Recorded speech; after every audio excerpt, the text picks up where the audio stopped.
What is going on YouTube? Mr. Josh for the one giving you my tier list on Persona 5 Royale characters. I think we should get straight into it. So the first thing that I think we should take care of is SIU director. Definitely B tier. There's nothing really special about him. Honestly, I could probably go through the entire story not knowing who he is at all. And then, let's see. I want to save these three a little bit later since they're later characters, but I think we should also put Akechi in S tier. Akechi is definitely one of the top tier characters. If you have not played Persona 5 Royale, he actually gets a confidant, and his confidant is quite possibly one of the best. It even includes a scene where you actually get to fight him. Um, Great character, great conviction, a great character in third semester, which I'm not going to get into too much until we get into characters like Marky and Kasumi. Anyway, I guess next we should do the principal. Definitely a D tier character. Nothing too important about him. He's one of the few characters that does get his own like anime-esque cutscene, but I mean it's whatever. Now, next I'm gonna actually do. I guess we should stick with the theme of confidants. And I guess if I had to pick one of these confidants, I'd stick with the fortune teller Chihaya, and I'd probably put her in C tier. She's a pretty average character. Her confidence, whatever. You do learn about the whole maiden of relief or whatever they call her. That's whatever. She's nothing too special. Her confidence, whatever. Uh, Hifumi. I do think Hifumi is a better character. Definitely better scenes, and if you hang out with her at the beach, you get one of the best little, side parts of the game ever. And I'm gonna put her still. I think she could be considered on the same tier as Chihaya, but I think because of personal bias, I'm gonna put her in C tier. Um, Next is Sai. Sai, you meet her at the beginning of the game. Amazing character. You literally for the first 75% of the game, your whole purpose is to convince her to be on your side and to allow you to get your true justice. Amazing character. I put her in A tier though. I don't think she compares to characters like Akechi, but she's up there. Kawakami, amazing character. Her confidant is great. You really learn the struggles of a teacher who truly wanted to help her students, but because of some small accident that she had little to do with, but she still got the blame put on her. You get to really see what type of character she is and how she wants to grow with both her students and herself. Um, Next, EY. I think EY is a great character. His confidant is the only true confidant I feel that experiences true danger other than Akechi's, where Joker could have actually died during the confidant in the real world. I'm gonna put him in C tier. He's a cool character, I guess. You learn about him and his family with Karu, I believe is his name, and the Yakuza family and all that stuff. But I'm still gonna put him in C tier. Next is Shinya. Great character, but I'm also there's no way I'm gonna put Shinya above EY or even Chihaya. Little kid, I'm not saying I'm putting him lower because he's a little kid, but let's be honest. His confidant is decent. Um, I like the whole side story with his mother being in it, but it's still C tier quality. I'm not gonna put him higher than that. Next I'll do Takemi, who I'm actually gonna put in B tier. Takemi is another one of those characters that truly shows that she she wants to help people, and because of a small accident and because she's become more popular than her predecessors, she's been rendered as what they call the plague. And it's really cool that at the end you get to help her achieve her dream of helping a specific person within her little confidant, and it builds her character completely. I love it. Next I'm gonna do. Oh yeah. This might be controversial. I'm not a fan of her, but she has a little bit more character, I believe, with her will to seek out the truth, and she does in fact help during the events of the story, especially if you get her confidant maxed out. Her, if we were doing like a list of whose abilities were better, I'd definitely put her probably here, but I mean, that's not what we're doing. We're doing character. This is a character tier list. So I'm gonna keep her in B tier. I love her character, kind of sometimes. Her confidant is iffy, but I mean, as a character, I can relate to her in her pursuit to seek the truth. Next I'm gonna do. I don't even know his name anymore. Is it Toshiro or something like that? I don't know. No Good Tora. We're gonna go no Good Tora. No Good Tora. I'm gonna put in C tier. I don't. His confidant is nowhere enjoyable. I'm sorry. No. His confidant's not enjoyable. You don't even get a mementos mission from him. Now that I think about it, it's whatever. Sojiro.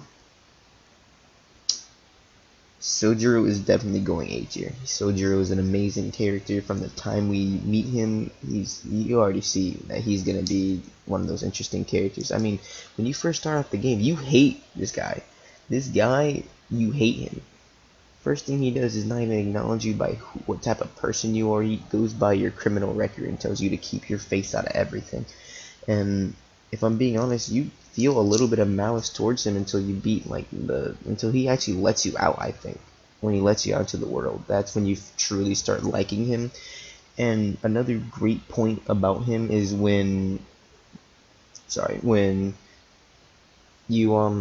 he finds out that Futaba is a phantom thief. That moment right there is just priceless. That moment where you experience Sojiro as a dad coming and seeing, the daughter he could not help get helped by the Phantom Thieves and then becoming a Phantom Thief. Amazing. So he gets an A tier. Let's see, Mishima. Mishima is definitely. He's a. I don't know. He could be anywhere on here, but I'm gonna put him C tier because you know I'm putting him B tier. Mishima is definitely an annoying character, but his drive to help the Phantom Thieves and to feel welcomed is what really pushes him as a character. Also, can you point out the fact that during like the third hangout with Mishima, he invites you to a diner and puts a gun on the table? Amazing. Oh my god. I no words. Uh, let's do Shiho real fast. I want to put Shiho D tier because okay. Anyway, let's see. Are we missing anyone? Any specific confidants? No, I think that's everyone other than Marky. Okay. For palace rulers, Kamoshida S tier. This might be controversial, but as an opening boss to the game, I think Kamoshida is an amazing villain, amazing antagonist from the time you start the game. I like how when he's first introduces a character with An in the first cutscene, it's nice, it's calm, it's hey, you wanna ride? And Ryuji comes and he's like, that asshole Kamoshida, what an asshole. And you're like, what? He's a pretty cool guy. He just gave that girl a lift, and you get invited to this distorted world of the Shujin Academy, where it's a castle, and it's like I'm the ruler Kamoshida. It's amazing. And even towards the end, when he apologized, his apology was even great. I think his apology was the best one out of all of them. Amazing. Next is Kaneshiro. Yeah, no. Kaneshiro. See, Kaneshiro is definitely not on the tier with these guys. Kaneshiro is not a good villain, I'm sorry. The stakes were pretty high, obviously, but as a character, he doesn't need money. He's just money. Nothing else. Nothing more, nothing less. Madarame. Madarame was a good antagonist, I believe. I'm putting him in B tier just for the simple fact that he was revealed as some nice old man, lived in a shack, to show that he too could be famous and live among people, and to show he wasn't like lustful or anything like that, or not lustful but greedy towards his money, and to show he was like everyone else. And then he gets revealed to be some giant, rich millionaire who desires fancy museums full of not only the artwork that he has drawn, but the artwork he has plagiarized. And then it gets revealed that he not only copied the Sayuri, which is one of the best drawings in the game, but he killed the person that drew it and then took it for his own, and then covered out the person that was at the bottom left of the painting. That's just amazing. Anyway, next we're going to do Okumura. C tier. I think Okumura is a better villain than Kaneshiro, and I don't know, I know this isn't fair, but third semester, when you get like a quick little peek at Haru's wish and you see what type of person Okumura could be, I think that boosts him up a little bit more than Kaneshiro. Wakabe Ishiki, C tier. We literally get nothing of her except for a small little segment, which is in third semester, may I add. Shido, great villain, built up from the very beginning of the game and connects the two tricksters, or I wouldn't say the two tricksters, but the two main, most powerful Phantom Thieves, Joker and Akechi. He was built up from the very start of the game, literally, almost to like the end, pretty much the end until third semester was added. Not much to say about him as of right now because I'm trying to, get to these other characters, which I have a lot to say about. But we're gonna go ahead. Let's see. Now, Justine and Carolyn. I'm gonna put them in B tier.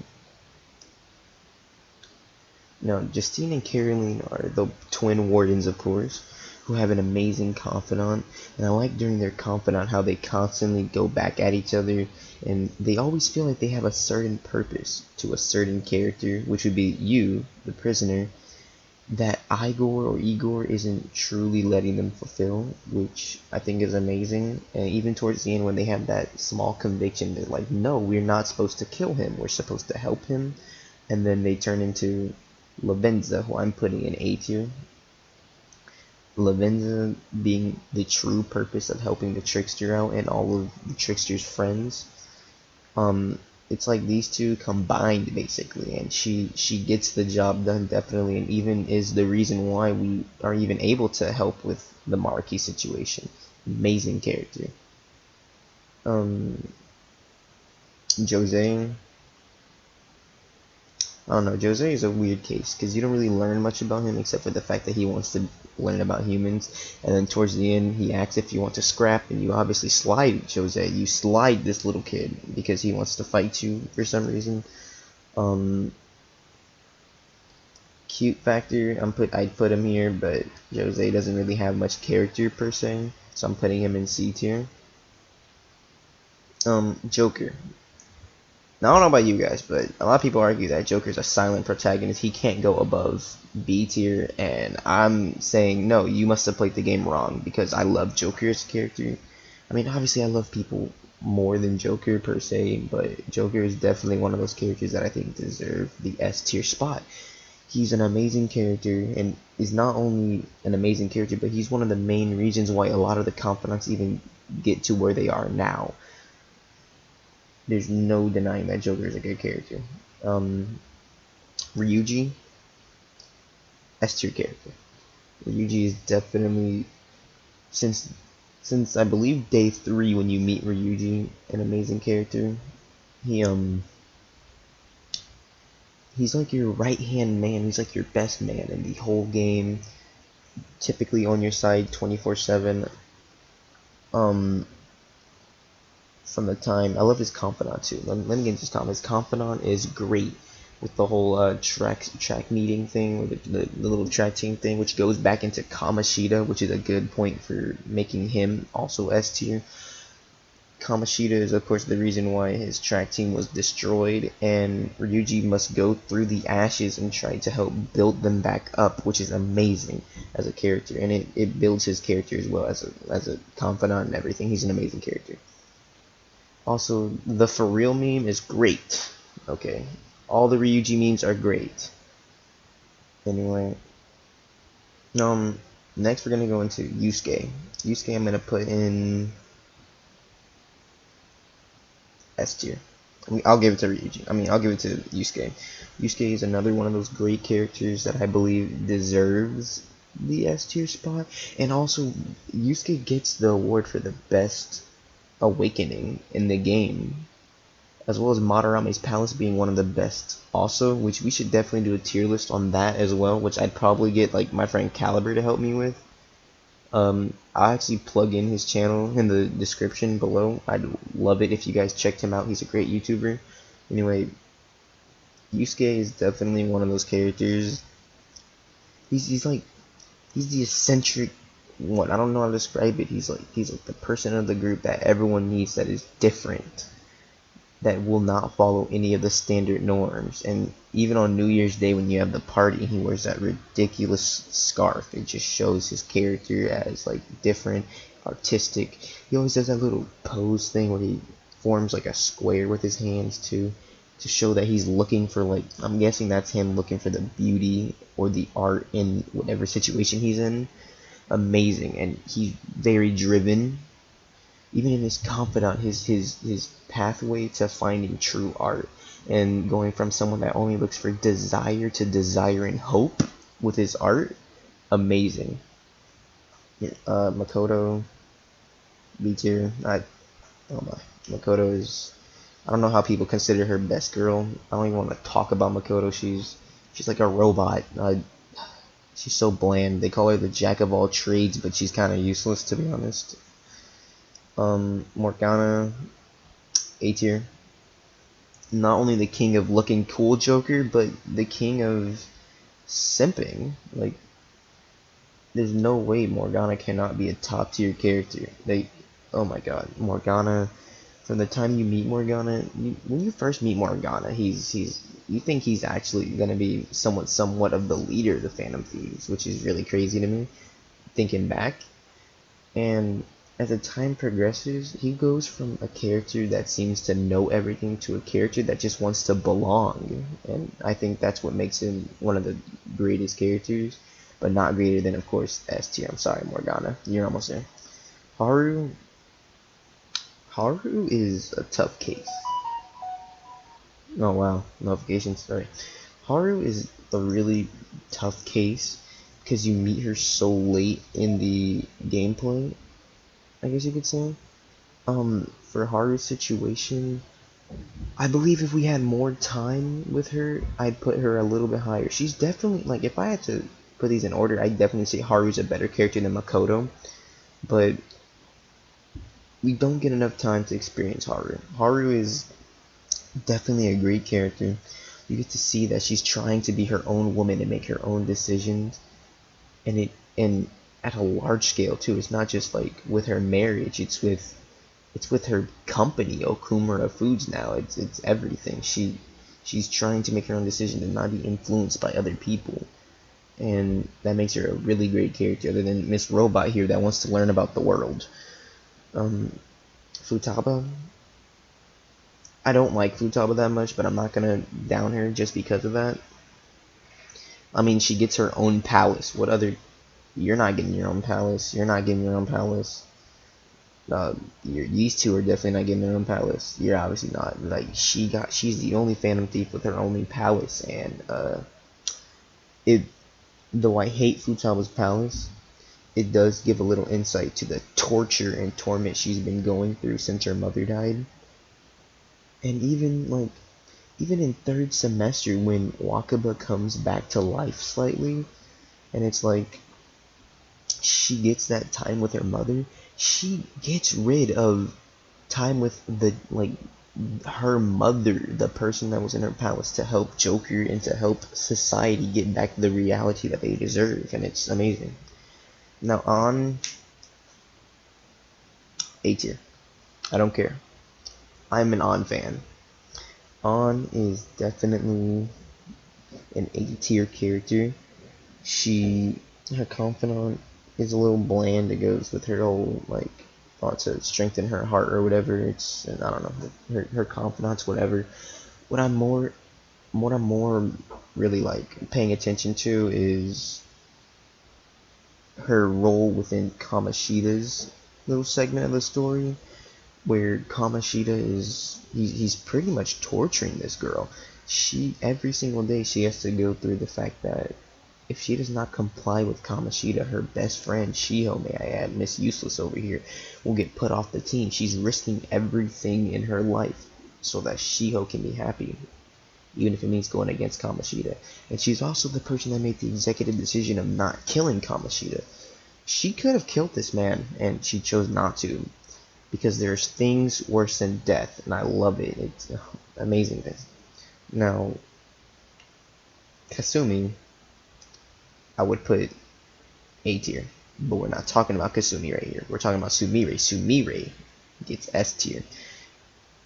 Now, Sumire, no, let's talk about Kasumi. Kasumi is a great character. Started the senpai trend. She's amazing. I love Kasumi.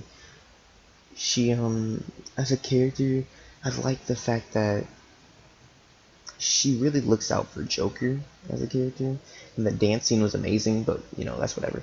But as a character, she really looks out for Joker as a character and looks for the best for everyone, including herself, and she's really striving to be her best. Or at least that's what I would say if she was alive. No, Kasumi's dead. Sumire. Now imagine everything I just said about Kasumi, but put it on Sumire. Now Sumire, she definitely is one of the heartbreaking characters in the show, or in the game. I mean, sorry. And it all relates to Maruki, who's also getting the S tier rank. Without Maruki, Sumire would not be the top tier character that she is. Maruki, of course, is the reason why third semester is happening. And wow, let me just say, third semester was great. I'm pretty sure we can all agree on this, but that's besides the point anyway.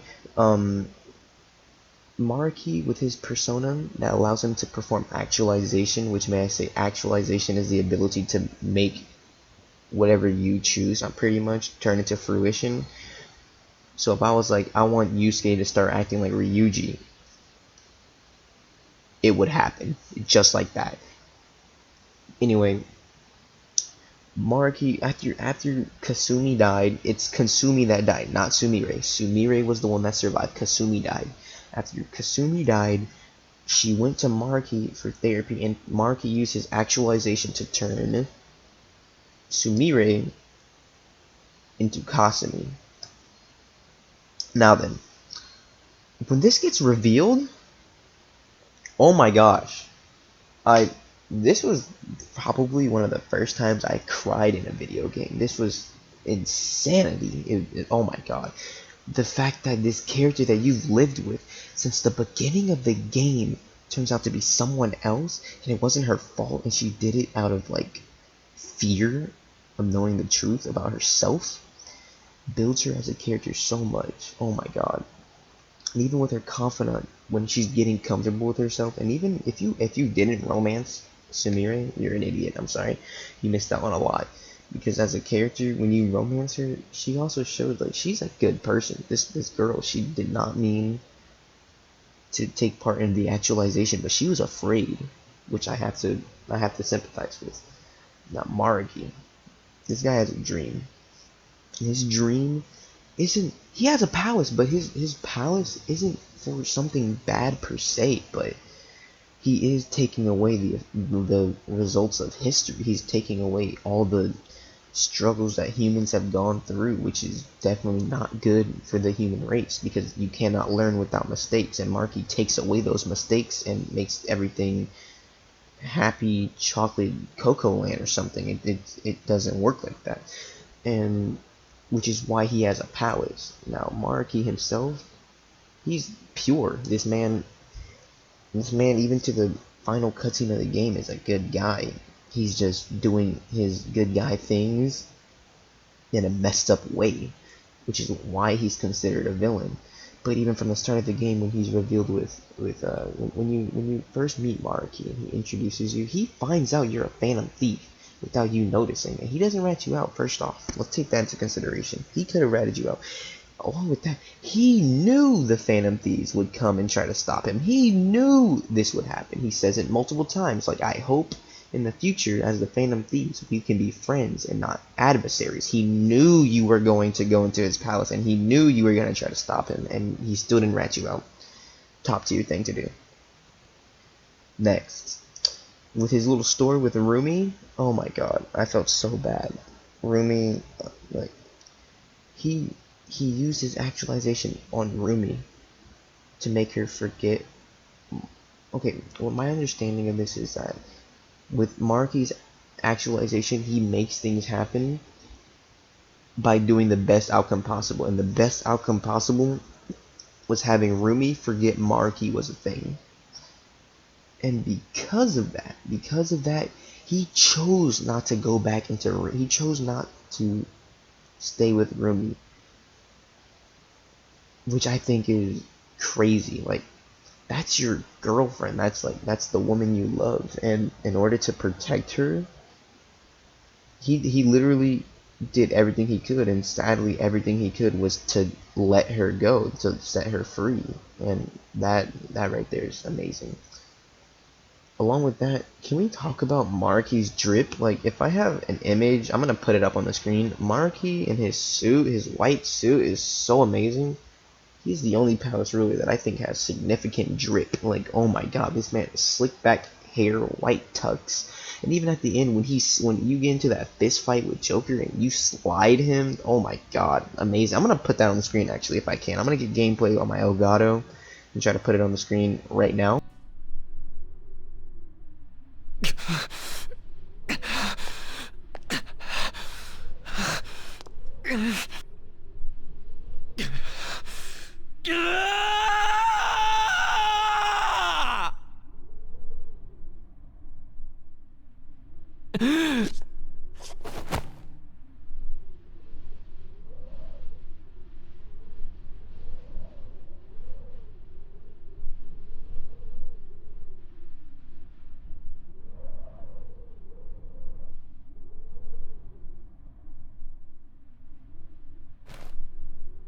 I'm done. I get it now. All thanks to you.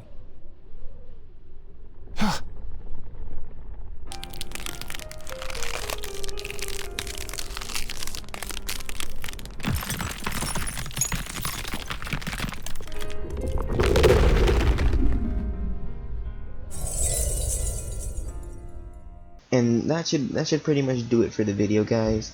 This is my tier list on Persona 5 Royale characters. I'll probably do palaces next. Links in the description to Mr. Caliber. Go ahead and subscribe to him, and I will see you guys in the next video.